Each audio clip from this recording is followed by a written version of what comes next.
entendimento, quebranta os nossos corações nessa noite. É o que te pedimos em nome de Jesus. Amém.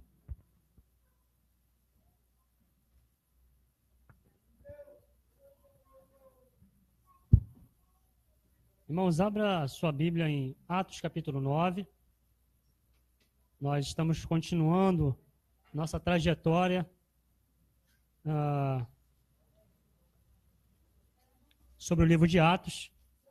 Semana passada falamos, no capítulo 9 ainda, falamos que a perseguição faz parte do pacote. Vamos continuar no capítulo 9 hoje, versículo 22, falando sobre deixando tudo para servir a Cristo. Tá bom? Nossos pequenininhos já foram para a sala, então temos agora aí toda a atenção necessária para a Escritura, tá bom? Vamos ler todos juntos? Atos 9, 22, no 3, vamos lá? 1, 2, 3. Saulo, porém, se esforçava muito mais.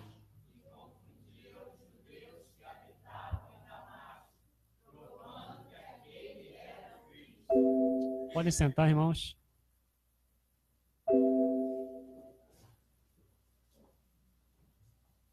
Semana passada nós falamos que a perseguição faz parte do pacote e Saulo era o instrumento de perseguição que levou a igreja que estava em Jerusalém a sair. Comentamos também que a igreja de Jerusalém tinha cometido uma falha de permanecer em Jerusalém sem se preocupar em sair para alcançar os povos da localidade à volta, né? Jesus disse, olha, Jerusalém, Judéia, Samaria, os confins da terra. Mas nos parece que a questão do nacionalismo falou mais forte, então eles ficaram ali.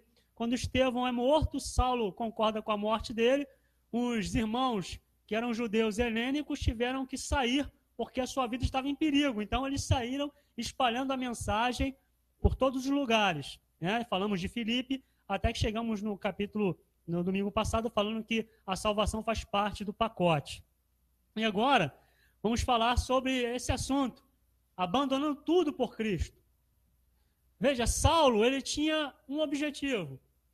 Segundo alguns os historiadores fazem a biografia de Paulo, fala que ele era um jovem judeu que morava em Tarso e o pai financiou os seus estudos, estudou na melhor escola dos rabinos, se formou, segundo a tradição, e quando o ministério de Jesus estava acontecendo na Judéia, né, em todo o território ali da Palestina, Paulo estava na casa dele, em Tarso, lá ainda, e só ouvia falar. Quando ele chega em Jerusalém, Jesus já tinha ressuscitado, já tinha ido aos céus, tinha dado uma ordem à igreja para avançar. Então ele pega o movimento de Jesus ressuscitado. Tá? Não se tem provas que ele viu Jesus pregando, aquela coisa toda. Pode ter acontecido, mas os relatos históricos não falam sobre isso. E agora, ele como um judeu, um fariseu, ele coloca no seu coração que esse caminho que essas pessoas abraçaram é uma heresia, é uma afronta. E ele determina no seu coração a exterminar, acabar com esse movimento. E ele começa bem. Ele abre mão da vida que ele tem e foca nesse objetivo. O objetivo dele é perseguir os do caminho, acabar com aqueles que seguem a Jesus Cristo. E ele fez isso com maestria. Estevão é morto, ele persegue alguns, ele vai confirmar isso mais à frente, em 1 Coríntios 15, ele vai dizer que ele se considerava o menor de todos, o pior de todos, porque ele perseguiu a igreja e mandou prender e matar alguns irmãos. Mas quando falamos dessa questão de abandonar tudo por Cristo, nós precisamos pensar um pouco. O que é isso tudo por Cristo? O que devemos abandonar por Cristo? E tudo por Cristo. E o que não devemos abandonar por Cristo? Esse conceito nosso de nos convertermos e abandonarmos tudo, ele muitas vezes passa pelo um conceito de religiosidade, de legalismo. Falamos aqui muitas vezes, não é a vontade de Deus que alguém se converta, mude se encontre com Jesus e se torne uma pessoa antissocial. Isso não é evangelho. Isso é legalismo. Isso pode ser qualquer tipo de viés religioso. Mas quando alguém deixa tudo por Cristo, ela tem que ter uma coisa essencial na sua vida. Ela precisa nascer de novo. Ninguém que não nasceu de novo não pode deixar tudo por Cristo. Ele pode até permanecer um tempo empolgado, convencido, mas não convertido. Não teve uma experiência real com o seu Senhor. Isso passa porque é uma mudança interior. O que vai acontecer com Saulo é que ele vem com o objetivo de acabar com o movimento. E o texto que nós terminamos a pregação da semana passada, o último tópico da mensagem foi qual? E logo lhe caiu dos olhos, aqui, falando da luz que resplandeceu. E quando ele vai perseguindo os irmãos, chegando perto de Damasco, subitamente o cercou um resplendor de luz do céu. Foi aqui que nós paramos sobre a perseguição. Para nós abandonarmos tudo por Cristo, tem que começar com o movimento do céu sobre nós.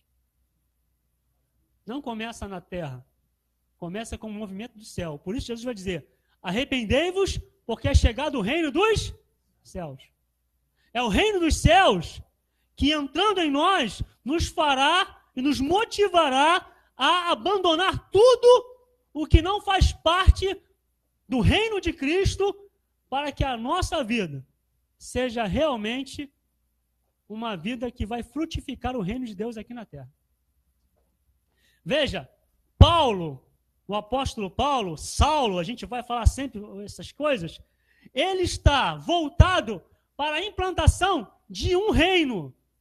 Qual é o reino que ele quer implantar? O reino terrenal de Israel, onde se espera o Messias, e onde não há lugar para hereges, não há lugar para aquelas pessoas que profanam o nome, que esquecem-se de Deus. Ele é um soldado, ele está com toda a força, está imbuído dessa missão. A visão dele é terrena. A visão dele está aprisionada terrenal. E quando ele vai a Damasco, e Cristo se apresenta para ele, e quando ele cai e perde a visão, que ele é levado pelos seus amigos a uma cidade, ali começa o processo de novo nascimento, de um convencimento, uma confrontação com aquele homem que tinha todos os motivos para perseguir os do caminho, matar alguns, e agora ele vai se encontrar com Cristo. Para abandonar tudo, tem que se encontrar com Cristo. Mas abandonar tudo o quê? O que devemos abandonar? Nós às vezes pegamos o versículo, Jesus vai dizer assim, aquele que amar pai, mãe, filho e filha acima de mim, não é digno de mim. Tal. E as pessoas elas acham que elas têm que agora abandonar os seus entes para se tornarem crentes que vão fazer a diferença. Nós temos que pensar um pouco nisso. Até que ponto? Nós temos que nos separar daqueles que Paulo vai dizer, se um homem é herege e ele não quer mudar, afasta-se dele.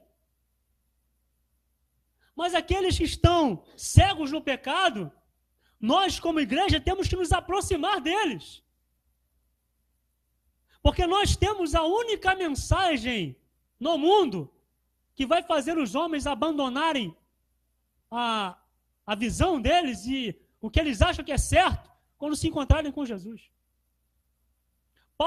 Saulo achava que tudo que ele estava fazendo era certo, até que Cristo entrou no caminho da vida dele.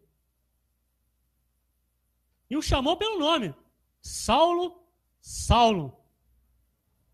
Nos dá esse entendimento que Deus conhece cada um de nós, cada ser humano pelo nome. Conhece porque foi gerado. Como o salmista diz, Senhor, tu me sondas, me conheces, conhece meu deitar e meu levantar. Eu ainda lá estava sendo formado no ventre da minha mãe e tu já sabia quem era eu. A proposta da mensagem dessa noite, de abandonar tudo por Cristo, é abandonar princípios que são contra a natureza, a santidade e a justiça de Deus.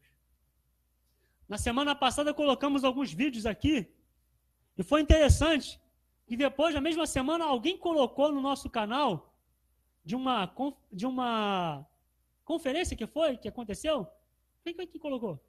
Foi uma palestra, não foi? No FRJ, falando sobre a nova mentalidade. Aquilo era católico, né? Tinha uma igreja batista e uma igreja, um movimento católico, falando de uma nova visão, né? Vamos dizer assim, liberalista a respeito do aborto. De apoiar o aborto. O que falamos na semana passada aqui. Então, quando a gente pensa em abandonar tudo por Cristo, a gente precisa abandonar esses princípios humanos. Porque o liberalismo, o socialismo, o comunismo, todos esses ismos partem do coração de um homem que não se encontrou com Deus. Parte de filosofias humanas, terrenal, não tem revelação do Evangelho. O princípio é sempre uma rebelião contra o ser superior, contra a divindade. O liberalismo diz, nós não precisamos ficar presos a dogmas. Nós precisamos, cada um tem a liberdade de fazer o que quer. Isso tem chegado até nós. Esse liberalismo tem levado ao que estamos vendo. A criança ser levada a ver um homem nu e diz que é arte. Alguns políticos que defendem a pedofilia livremente, dizendo que não é assim. A liberação do aborto, das drogas, é o liberalismo. A gente faz o que a gente quer, o que dá direito, o que a gente acha melhor. Não precisamos estar presos a dogma algum, a nenhum livro, a nenhuma divindade, a nada que venha nos dizer o que devemos fazer, nós podemos. E aí nós temos esse movimento em que a igreja não pode se calar. Esse movimento, nós precisamos abrir mão de tudo isso e ficarmos firmes com a palavra. Ficarmos firmes com a Escritura. Um movimento que diz que a Bíblia não é mais a palavra, não é mais a palavra de Deus, mas ela contém a palavra de Deus, é uma outra confusão que se traz. Porque você vai relativizar a Escritura. Tem alguns interpretando, dizendo que não é bem assim o que o autor quis dizer. Ele está interpretando o que o autor escreveu. Ele é o intérprete da mente do autor. Isso é loucura, cara. Como é que o Alan vai escrever uma carta e ele vai colocar os seus sentimentos e eu vou dizer que o Alan não estava sentindo isso? Porque eu sou capaz de entrar na mente do Alan e dizer não era mais ou menos isso que ele está dizendo. Era quase isso.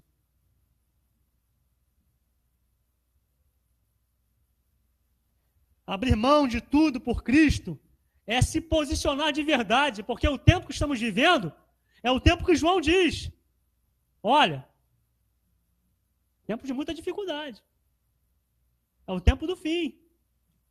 Que muitos anticristos se levantarão. E ser esse anticristo nesse tempo não é apenas da parte religiosa, mas tudo que é anti a natureza, a justiça, a bondade de Deus. Saulo se torna um anticristo porque ele persegue o caminho. E quando Cristo entra na vida deste homem, ele abandona essa filosofia porque ele teve um encontro real. A vida de Deus entrou nele. Ele não teve apenas uma visão de iluminação, uma visão transcendental, uma visão espiritualista, uma visão de um guru, uma visão de um Brahman, de um Buda. Ele teve a visão daquele que foi morto e ressuscitou e o confrontou com a vida que estava vivendo.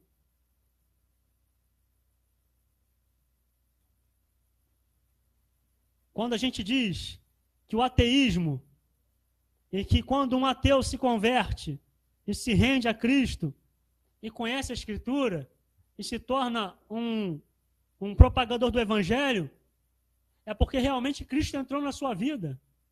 Ele teve a experiência real, como Augusto Cury. Alguém que produz a vida de Cristo para os outros. Ele teve um encontro com o Senhor da vida. Ele não teve um encontro com o movimento protestante, com o movimento católico romano, com qualquer movimento. Ele teve um encontro com o Cristo ressuscitado. Abandonar tudo por Cristo é quando eu e você temos um encontro com Cristo que morreu e ressuscitou, e a sua palavra entra na minha vida e muda a minha história, muda a minha maneira de pensar, de agir. O texto vai dizer que Saulo, porém, se esforçava muito mais. Quando ele encontra-se com Jesus, ele entende que tudo que ele tinha na mente, no coração, toda a proposta que ele tinha, era uma confusão, e agora ele muda, ele é transformado, e ele se posiciona, ele se esforça muito mais para proclamar a única verdade que é Cristo. E agora ele vai colocar a sua vida à disposição do reino. Abandonar tudo por Cristo é se colocar à disposição dele. Porque para cada um de nós, Deus tem um plano, um propósito. Nem todos nós aqui seremos missionários na África, na Angola, na Síria, na Venezuela, nas regiões da Amazônia. Mas seremos missionários nesse lugar. Seremos missionários na família, na parentela, no trabalho. E quando temos esse encontro com Cristo, é o próprio Cristo e o seu Espírito que nos faz avançar com mais força para dizer que Ele é o Cristo. Porque nós encontramos a verdade. E diz Jesus, conhecereis a verdade, e a verdade vos libertará. Essa verdade vos libertará. Os judeus ficaram atônitos, perplexos, porque ele chegou em Damasco com uma visão. Ao se encontrar com Jesus, toda aquela filosofia, todo aquele pensamento, todo aquele furor, todos os seus planos foram abandonados. Não pode haver, não existirá movimento cristão que pode ser enxertado qualquer tipo de ajuda filosófica e política para nós fazermos um cristianismo melhor. Não haverá, irmãos. Nós temos que abandonar todos esses pensamentos. O que a nação brasileira precisa é se render a Jesus Cristo. O que o brasileiro precisa é se render à pessoa bendita de Jesus. O que os políticos precisam é se arrepender. O que as pessoas do gueto, das favelas, que moram nos prédios da Baixo Gávea, em Copacabana, é se render a Cristo. É mudar a sua maneira de pensar. E isso só vai acontecer quando Cristo entrar no coração de um homem. Veja que a visão que ele teve foi a mesma que os discípulos tiveram no Monte da Transfiguração. Eles estavam lá, já falamos aqui. Jesus se transfigurou, apareceu Moisés e Elias. Os discípulos ficaram alegres. Eles queriam ficar ali. Não precisamos mais descer, a gente já está no céu. Jesus precisou trabalhar na mente deles e dizer, olha, aqui vocês viram quem eu sou, mas ainda há um plano, ainda há uma obra a ser realizada. E vocês não foram chamados para ficar aqui no monte, gozando agora. Não é tempo de gozar a alegria do céu. Vocês só experimentaram. O tempo é de descer e cumprir a vontade do Pai. Por isso ele vai dizer sobre a cruz, por isso ele vai falar sobre perseguição, por isso ele vai dizer às igrejas que muitos morrerão, muitos vão, muita coisa vai acontecer, mas quem perseverar até o final será salvo. É abandonar tudo aquilo que eu coloco como prioridade para que Cristo seja a prioridade em minha vida. Eu não vou abandonar o meu pai e a minha mãe porque são de uma outra religião, vou deixar de falar com eles. Vou amá-los, vou cuidar deles, vou ajudá-los, mas a minha objetividade agora em Cristo é orar por eles e levar a palavra até que Cristo seja enxertado, até que Cristo venha nascer. Porque nós temos uma nova mente agora. Nossos olhos foram abertos, irmãos. Quando Saulo caiu, disse que tinham escamas nas suas vistas, ele não enxergava mais nada. Aí a realidade de um homem sem Deus, a verdade é que ele não consegue enxergar absolutamente nada. E quando Ananias vai à casa dele e ora e as escamas caem nos seus olhos, simboliza agora que ele conseguiu compreender a verdade do Evangelho. Você e eu conhecemos pessoas intelectuais, políticos, esportistas, atores, pessoas capacitadas, mas quando você vê as suas declarações, são declarações de gente cega, de gente morta, porque não conseguem enxergar Cristo ressuscitado. Elas enxergam o Cristo filosófico, elas enxergam Cristo mito, elas enxergam o Cristo histórico, mas não conseguem enxergar o Cristo ressuscitado. Porque o Cristo ressuscitado, ele quer ser Senhor na vida do homem. Abandonar tudo. A gente pensa, e aquele que é esportista, e aquele que é músico, e aquele que faz algumas coisas, quando Cristo entrar na vida dessas pessoas, ele mesmo terá de Cristo o poder de sair dali. Temas que nós temos hoje da igreja atual e o tatuador vai fazer o que da vida se ele se converter? E o esportista vai fazer o que se ele se converter? E o ator e a atriz vai fazer o que se se converter? E o cantor, que a gente chama de secular, vai fazer o que quando se converter? Nós queremos impor sobre essas pessoas algo que nós não temos poder para isso. Se você pegasse o Saulo e prendesse, surrasse ele, dizer, você tem que acreditar em Jesus, tal, ele jamais faria isso. Porque a visão de Saulo era uma visão terrenal, ele tinha um objetivo, ele estava obstinado. Ele só abandona tudo isso quando ele cai por terra, quando ele enxerga a luz gloriosa de Cristo ressuscitado e chama ele pelo nome e diz, Saulo, Saulo, por que você me persegue? Duro será para ti recalcitrar contra a minha vontade. Duro será para ti ficar se batendo como um animal bravo, porque eu já coloquei as esporas em você e você vai se machucar quanto mais você se bater.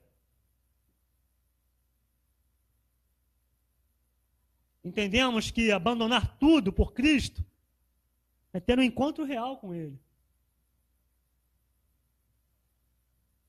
Falamos aqui na quinta-feira, que o movimento cristão protestante no Brasil, nas igrejas, em algumas igrejas, está se cumprindo o que o apóstolo Paulo vai dizer, que do meio de nós sairiam homens avarentos, contendas. Pedro vai dizer que fariam do rebanho negócios.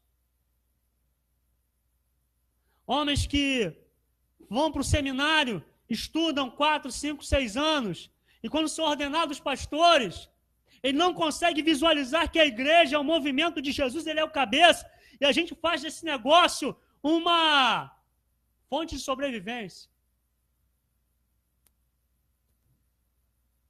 A gente vai se degladiar. Nosso intuito não é mais o reino, mas é quanto eu vou ganhar, aonde eu vou morar, o carro que a igreja vai me dar e qual o status de vida que eu vou ter.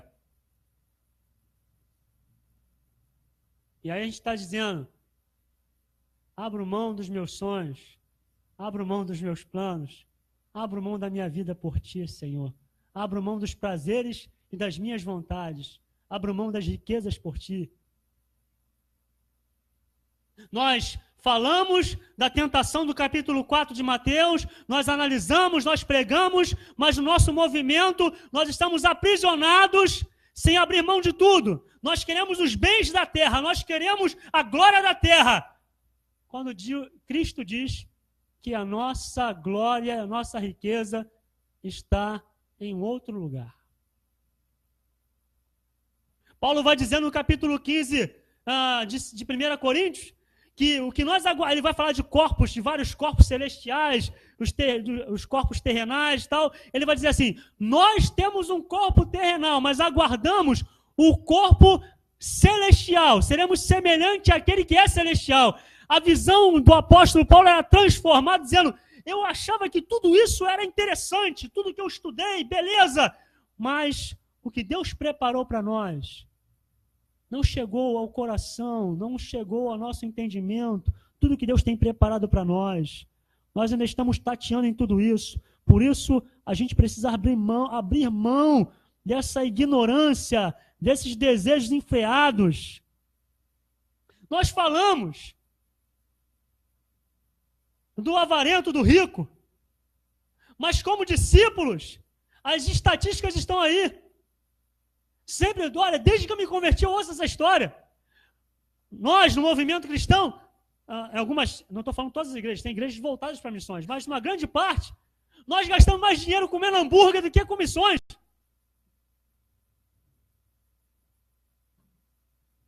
Não somos mais conscientizados a abrir mão daquilo que temos e compartilhar para que outros alcancem a salvação em Cristo. Quando falamos sobre isso, irmãos, devemos pensar no movimento da igreja ao chegar no Brasil. O Brasil tem mártires aqui, irmãos. Irmãos, pessoas foram mortas na Baía de Guanabara, Ilha de Villegagnon. 1530 alguma coisa. Esses franceses vieram, se implantaram aqui e começaram o movimento. Ministraram a primeira ceia nesse estado. Foram condenados, eles foram descobertos, denunciaram eles. Eles foram levados a júri. Alguns foram enforcados. Só um que era alfaiate que sobreviveu, que deixaram porque ele era um bom alfaiate, mas proibiram ele de anunciar o evangelho. Deixaram a primeira carta de uma confissão de fé nesse território, a confissão da Guanabara, onde não abriam mão de que Jesus é o único Senhor, de que só há um batismo, que a confissão de fé em Cristo. Eles poderiam voltar para a França, irmãos, para outro lugar, mas decidiram ficar aqui, para implantar aqui, nesta terra, abrir o caminho para outros que viriam depois deles. Entenderam a sua chamada, foram até o final. Isso é abrir mão de propósitos, de história.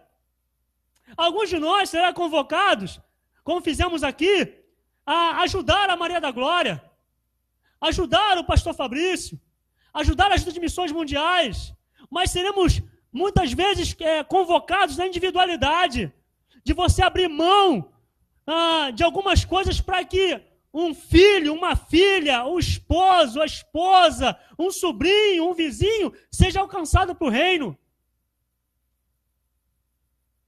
E isso, pastor não pode legislar, pastor não pode determinar, porque será uma experiência pessoal minha com Cristo. Quando Cristo entrou na vida de Saulo, ele se esforçou cada vez mais, provando que aquele era o Cristo.